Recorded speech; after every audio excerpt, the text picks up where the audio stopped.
Romanos capítulo 12, do verso 16 ao verso 21.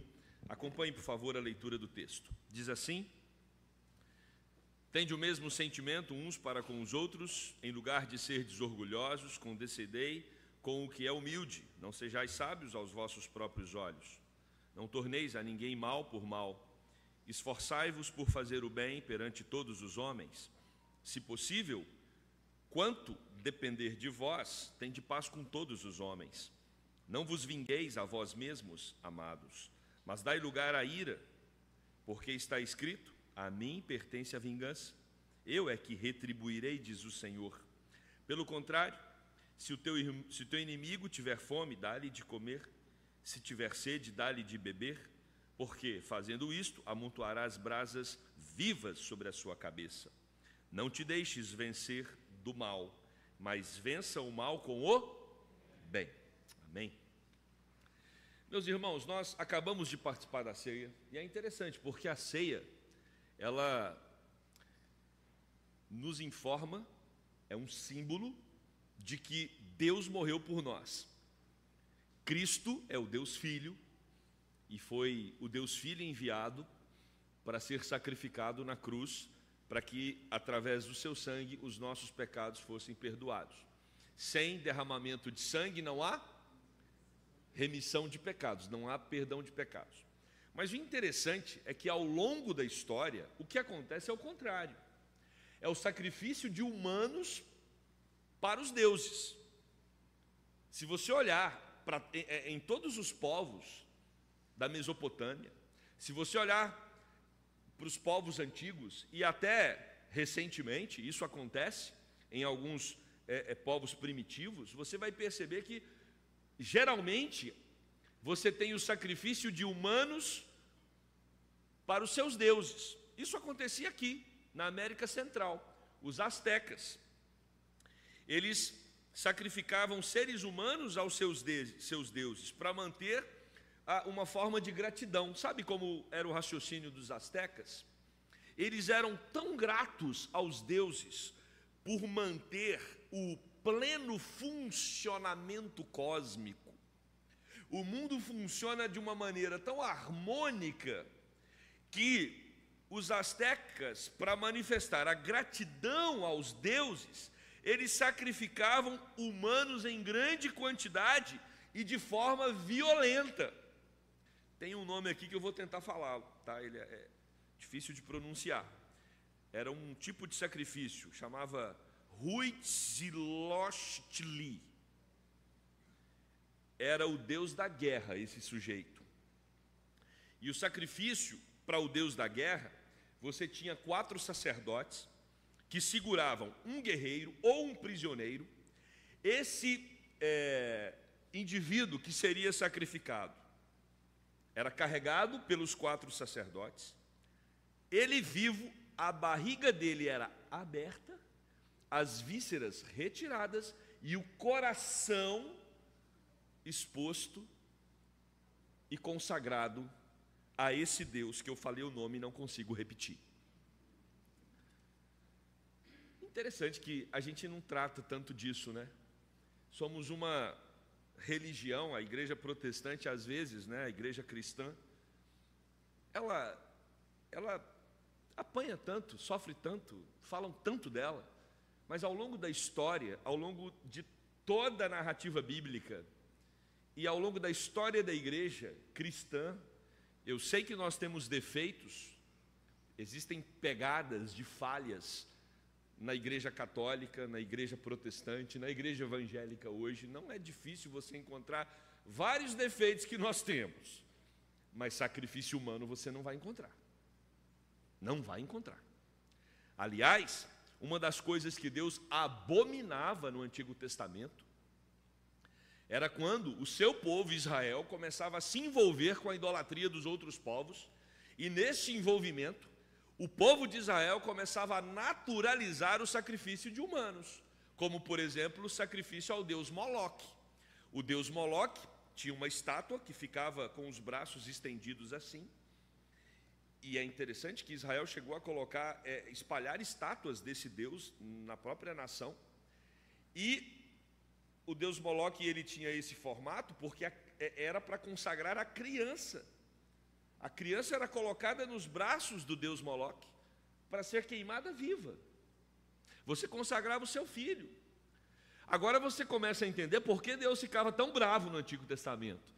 Já ouviu alguém dizer assim: ah, mas o Deus do Antigo Testamento era um Deus de ira, era um Deus muito nervoso. Ah, Jesus era bonzinho, mas o Deus do Antigo Testamento ele ficava muito bravo. Ficava bravo porque o povo de Israel começou a consagrar os seus filhos aos deuses pagãos como sacrifício.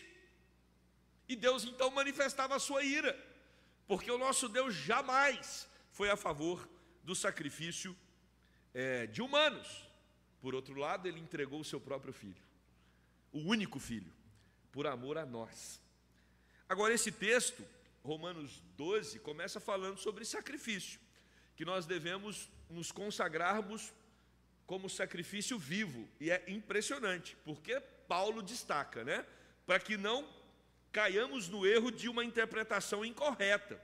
Nos versos 1 e 2, que nós já tratamos nos domingos anteriores, o texto vai dizer: rogo-vos, pois, irmãos, pelas misericórdias de Deus, que apresenteis o vosso corpo por sacrifício vivo. Paulo faz questão de enfatizar: não é sacrifício para você se matar, não. É sacrifício vivo. E é sobre isso que a gente vai falar hoje. O que é um sacrifício vivo? Como eu posso me consagrar a Deus como um sacrifício vivo? O texto vai nos responder. A primeira coisa que você precisa fazer é: sacrifique o seu sentimento de superioridade. Meus irmãos, não há espaço no povo de Deus para nos acharmos melhor do que qualquer pessoa. E aí, quando eu digo qualquer pessoa, é qualquer pessoa mesmo. Nem dentro da igreja e nem fora. Não tem nada que nos faz melhor do que os irmãos dentro da igreja, e não tem nada que nos faz melhor do que as pessoas de fora da igreja. Aliás, nós somos parte de um grupo de pessoas que se reconhecem, e é difícil você encontrar um grupo que faz isso, se reconhecem como pecadoras. Todo domingo a gente começa o nosso culto com a nossa confissão, né? A gente começa dizendo: Deus, eu sou pecador, e eu estou aqui para confessar isso. E não é só no domingo não, a gente faz isso todo dia da semana, espero, né? Que todos aqui tenham essa prática durante a semana. A gente peca e a gente reconhece. Se nós admitimos que somos pecadores, é natural então entendermos que não somos melhores do que os demais que também são pecadores. Somos todos, Paulo vai dizer isso aos Romanos capítulo 3, somos todos igualmente pecadores.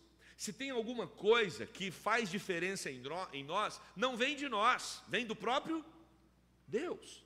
Então não vem de mim, vem do Senhor. Se vem do Senhor, eu não posso me gloriar disso. A fé que nós temos é dom de... Meu querido, se a fé que nós temos é um presente de Deus, e eu me glorio da fé que eu tenho, eu estou me gloriando de alguma coisa que eu não tenho direito, porque é um presente que Deus me deu. Se é um presente que Deus me deu, eu não posso me gloriar no presente em si. Eu glorifico quem me deu o presente, mas eu não posso achar que eu sou melhor porque eu ganhei o presente.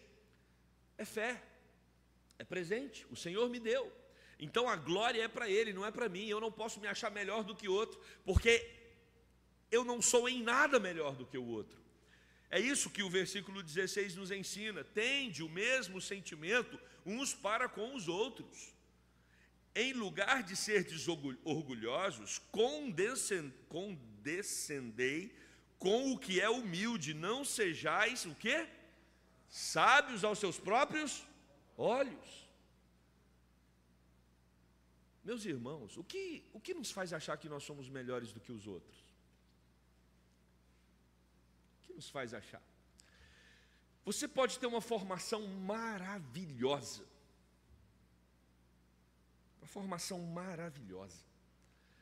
Você pode ter títulos que pouca gente tem. Mas quando o seu pneu fura, você tem que ir no borracheiro. Só ele resolve o seu problema. Aliás, se tem uma coisa que a tecnologia não nos ajuda, é resolver o problema do pneu furado. Não é? Pelo menos até hoje eu não descobri alguma coisa que solucione isso Quando você está no meio de uma estrada e o pneu fura. Talvez já tenha, eu não estou informado. Mas, quando você está com um problema de dente, você precisa ir no dentista. Isso revela que nós precisamos uns dos outros. Não tem ninguém na sociedade que faz mais diferença do que uma professora hábil para a alfabetização. É impressionante. É um dom divino. Deus olha assim e fala, toma. A capacidade profissional de alguém que pega uma criança que não sabe ler e escrever no começo do ano e entrega para o pai e para a mãe no final do ano com a criança lendo e escrevendo. É fantástico. É claro que tem toda a habilidade cognitiva que Deus dá para o ser humano, mas existem profissionais que conseguem fazer com que isso se desenvolva de uma maneira tão maravilhosa. Todos nós precisamos uns dos outros, por isso não temos que nos orgulhar. Se você vai fazer uma mudança, você vai precisar ligar para o frete, vai precisar do caminhoneiro. Nós somos seres humanos, estamos interligados uns aos outros. Não tem ninguém melhor que o outro, gente. É disso que o texto está falando. E nós precisamos nos despir, precisamos abandonar o nosso sentimento de superioridade. E nós gostamos dele. Não sei você, mas eu tenho uma tendência muito grande para gostar disso. Isso precisa ser sacrificado. Por isso que é sacrifício. É você levar para o holocausto. É você estar todo dia disposto a neutralizar, tirar a vida do seu orgulho, tirar a vida do seu amor próprio, né? No sentido não de amar a si mesmo, mas de achar que você é superior aos outros. E para isso, meus irmãos, nós precisamos desenvolver o quê? A descrição e a mansidão. A moderação é a principal virtude dos crentes. Sermos moderados, sermos humanos apenas, somos igualmente humanos. Precisamos suprimir a nossa arrogância. Não infle as suas qualidades. Também não precisa ficar espalhando seus defeitos. Viva naturalmente. Viva amando. Viva servindo. Viva como uma pessoa. Por que a gente precisa tanto criar mecanismos para achar que somos um pouquinho mais do que uma mera pessoa? Não passamos disso, gente. Somos só humanos. Por mais que nos esforcemos, aquela promessa que Satanás fez aos primeiros pais, ela não vai se cumprir. Como Deus sereis conhecedores do bem e do mal. Nós não seremos como Deus. Nada vai nos tornar superiores aos outros. Cargos não são capazes de fazer isso. Status financeiro não é capaz de fazer isso. Diplomas não são capazes de fazer isso. E o Evangelho deixa isso muito claro. Devemos sacrificar o nosso sentimento de superioridade. Não seja sábio aos seus próprios olhos. Não olhe para as outras pessoas com arrogância. Não trate a secretária que trabalha na sua casa ou no seu escritório se achando superior a ela porque você paga o salário dela. Somos igualmente humanos. Dignidade. O Evangelho deixa muito claro isso. O apóstolo Paulo enfatiza isso aos romanos. Não há judeu nem grego, nem livre nem escravo. Nós precisamos entender que somos igualmente humanos. E o Evangelho mostra isso na sua essência. Na sua essência. Suprima a sua arrogância. Nada te faz melhor. Nada te faz melhor. Gosto muito de usar o exemplo do que vai ser da gente daqui 100 anos. Ninguém vai saber qual é o seu cadáver e qual é o cadáver do seu funcionário.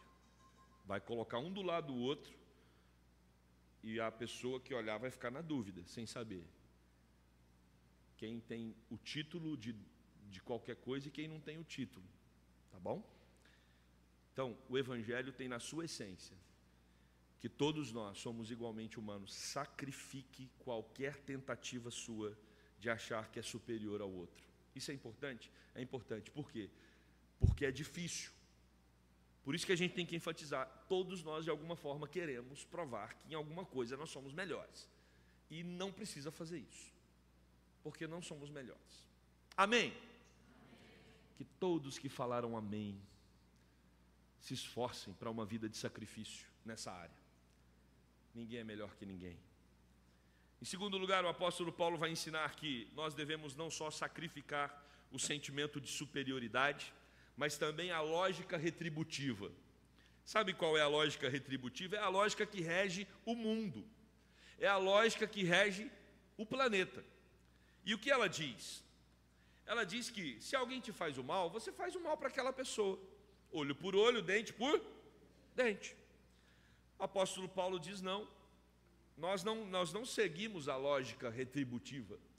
Nós somos cristãos e seguimos a Jesus. E a lei de Jesus é diferente, o princípio de Jesus é diferente, os valores da fé cristã são diferentes. E quais são esses valores? O versículo 17 começa nos respondendo: não torneis a ninguém mal por mal. Esforçai-vos por fazer o bem perante todos os homens. Fazer o bem perante todos os homens é fazer o bem para quem te faz o bem e fazer o bem para quem te faz o mal. Se possível, quando depender de vós, o quê?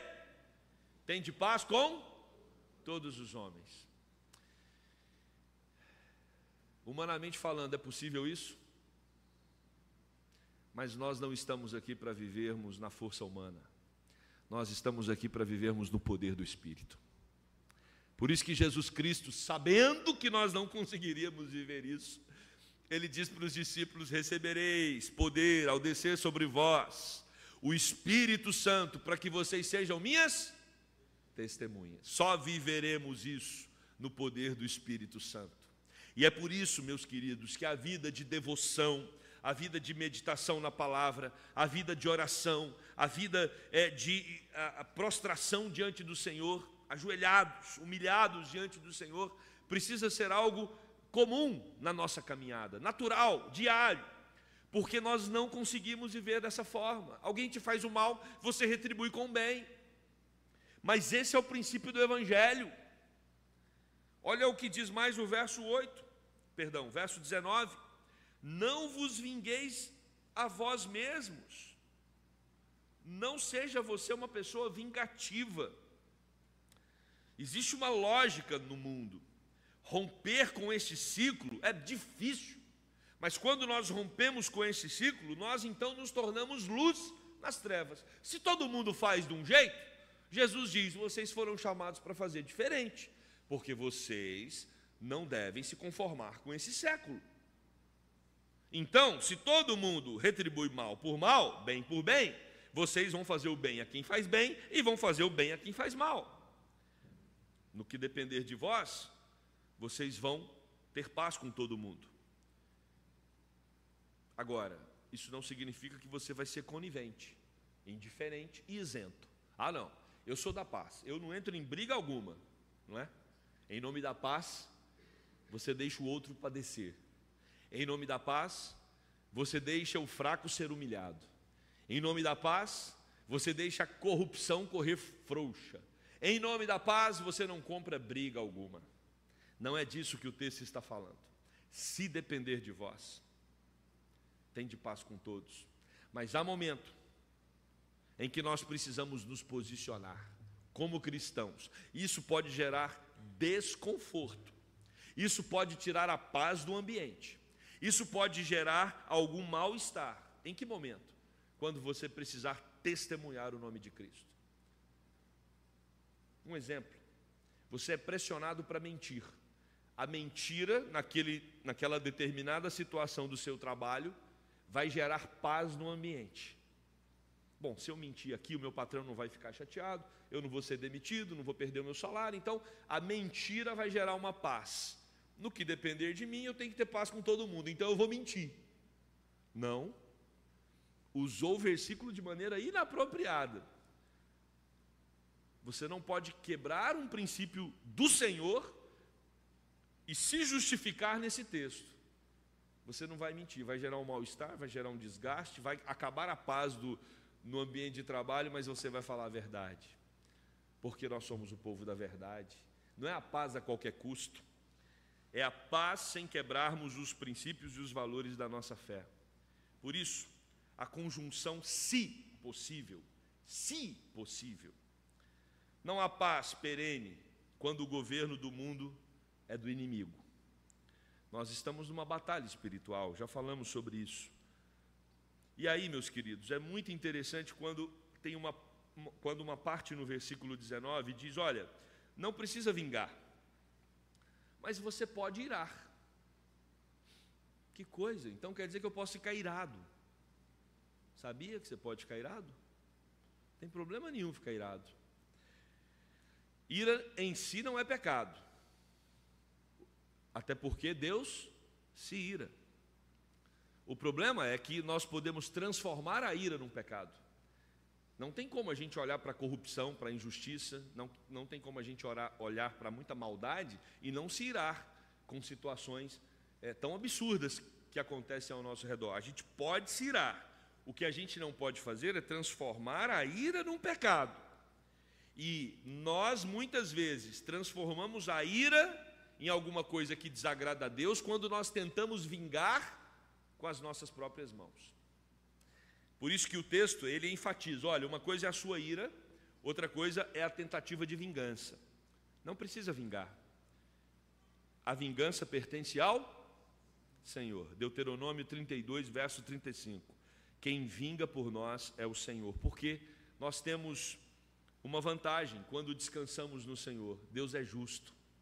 Nós não somos. Deus, ele sabe exatamente o quanto aqueles que fazem o mal precisam e podem e devem receber da justiça dele. Por isso, o Senhor é quem faz, é quem estabelece a vingança, é Ele quem retribui o mal àqueles que praticam a maldade. E aí, meus queridos, em terceiro e último lugar, sacrifique a lei da ação e reação. Primeiro, sacrifique o seu sentimento de superioridade. Ninguém é melhor que ninguém. Segundo, sacrifique a lógica retributiva. Me fez o mal, eu vou fazer o mal. Me fez o bem, eu faço o bem. Não. Fez o mal, fez o bem, você vai fazer o bem sempre. Terceiro, sacrifique a lei da ação e reação. Essa é uma lei de Newton, não é? A lei de Newton diz, se um objeto A exerce uma força sobre um objeto B, então o objeto B deve exercer uma força de igual magnitude e de sentido oposto sobre o objeto A. Na física isso funciona, mas na espiritualidade não. Na espiritualidade nós não conseguimos medir a proporção da força. Sempre vai ser algo desequilibrado. Olha o que diz o verso 20, pelo contrário. Se o teu inimigo é alguém que te faz o mal, em tese, o que é que você tem que fazer para ele? O mal, ele é seu inimigo. Mas o texto bíblico diz, você passou, viu o seu inimigo com fome e você tem um pão na mão. O que você faz? Você dá o pão para o inimigo. Ah, pastor, mas não dou mesmo. Esse é o sentimento normal do mundo. Talvez o meu também. Dependendo da raiva que eu tiver desse sujeito. Mas esse não é o sentimento que Cristo quer que tenhamos. Se o teu inimigo tiver fome, dá-lhe de comer. Se ele tiver sede, dá-lhe de beber. Porque fazendo isso, você vai fazer o quê? Amontoarás brasas vivas sobre a cabeça da pessoa. Deixa eu explicar uma coisa para você muito importante. O Evangelho do Senhor Jesus não tem compromisso nenhum com a lógica. O Evangelho de Jesus é amor. O Evangelho de Jesus é você oferecer a quem não merece. Porque foi com esse amor que Jesus nos amou. É essa estrutura básica, é o pilar central da nossa fé. Nós fomos amados por Ele sem merecermos. Não tem porquê nós acharmos que devemos amar só quem merece. Fomos chamados para amar quem não merece também. E é isso que o versículo de número 20 vai nos ensinar. Não tem lei da ação e reação. Nós somos chamados para viver um evangelho que faz o bem até aos inimigos. Porque os inimigos vão ficar malucos. Vai dar um nó na cabeça deles, porque eles vão esperar o mal através da sua ação para com eles, e você vai oferecer o bem. Isso vai desequilibrá-los. Isso vai trazer à consciência deles algo que eles não estão acostumados. Como pode? Eles vivem entre eles num jogo de um vence o outro. Um liquida o outro, um neutraliza o outro. E vem você e não entra no jogo. Até porque você não precisa entrar. Quem dá o emprego que você tem é Deus. Ah, pastor, mas eu tive que estudar. E quem te deu inteligência para estudar foi Deus também. Quem coloca você em cargos e posições é Deus. Quem abre portas e fecha portas é Deus. Ele é o centro da sua vida. Você não precisa bajular pessoas. Você não precisa ficar refém de um ou de outro para conseguir sucesso e galgar na sua vida profissional, na sua vida emocional. Quando o seu inimigo tiver sede, dê de comer. E aí o verso 21 termina dizendo: não te deixes vencer do mal. Não te deixes vencer do mal, mas vence o mal com o bem. Nós somos o povo do bem.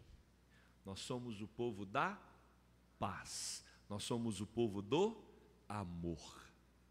Hoje de manhã pregamos sobre amor. Somos o povo do amor. Somos o povo da paz. Somos o povo do bem. O mundo precisa nos reconhecer por estas características. Não somos o povo da briga. Não somos o povo bélico. Não somos o povo do combate. Nós somos o povo do amor, o povo da paz, o povo do bem. O Evangelho revela exatamente isso na pessoa de Jesus Cristo. Mas para que possamos nos colocar dessa forma, precisamos nos sacrificar. Matar o nosso sentimento de superioridade. Aniquilar a nossa lógica retributiva. Me fez o mal, vai pagar. Eliminar a lei da ação e reação. Com a força que me bateu, vai levar. Não. Precisamos rogar para que o Espírito Santo de Deus nos trabalhe, para que possamos devolver o bem a todos aqueles que nos fizeram mal, para que possamos nos colocar a serviço daqueles que muitas vezes querem se colocar sobre nós. A gente não vai tentar se colocar sobre eles, porque somos o povo chamado para ser humilde também. Ou seja, irmãos, ser cristão é ser tudo aquilo que a gente não quer. É exatamente isso. Nós não queremos ser humildes, nós não queremos amar inimigos, nós não queremos fazer o bem a quem nos faz o mal, e nós não queremos dar comida a quem sempre está tentando complicar a nossa vida. Mas esse é o Evangelho. E foi isso que Jesus fez por você. Ele cuidou de você e continua cuidando, mesmo não sendo nós filhos tão obedientes e tementes a Ele. Que esse capítulo todo de Romanos, que foi exposto durante esses domingos, possa nos ajudar a praticar a verdade do reino de Deus na nossa vida. Que o Espírito Santo de Deus esteja conosco o tempo todo, nos quebrantando, para viver um evangelho não de fachada, não de discurso, não de ritual religioso, mas de vida, de verdade, de essência, de coração, para a honra e glória do Senhor. Amém? Vamos orar. Querido Deus, louvado seja o teu nome, porque o Senhor nos chamou, o Senhor nos presenteou com a fé, fé que não é nossa, é dom de Deus, é dom do Senhor. Obrigado, Deus, porque o Senhor não instituiu uma religião onde nós temos que sacrificar pessoas, temos que entregar nossos filhos no altar. Obrigado, Deus, porque o Senhor mesmo foi quem enviou o seu único filho para morrer numa cruz e nos purificar de todo pecado. Louvado, glorificado, bendito seja o Senhor. Agora, Senhor, nós precisamos oferecer a Ti um sacrifício vivo. Nos ajude, Deus, a eliminar o orgulho, o sentimento de superioridade do nosso coração. Nos ajude, Deus, a vencer a lei da retribuição, quando nós achamos que devemos pagar o mal com o mal. Nos ajude, Deus, a vencer a lei da reação, ação e reação, quando nós achamos que se alguém tenta nos prejudicar, devemos prejudicá-lo igualmente. Tira tudo isso de nós, Deus. Ensina-nos, capacita-nos, fortalece-nos, Deus, para que possamos agir com amor, promover a paz, promover o bem numa sociedade tão caótica. Tem misericórdia do teu povo, Deus, que a Gávea continue sendo uma luz no mundo. Essa é a oração que nós fazemos, no nome de Jesus. Amém.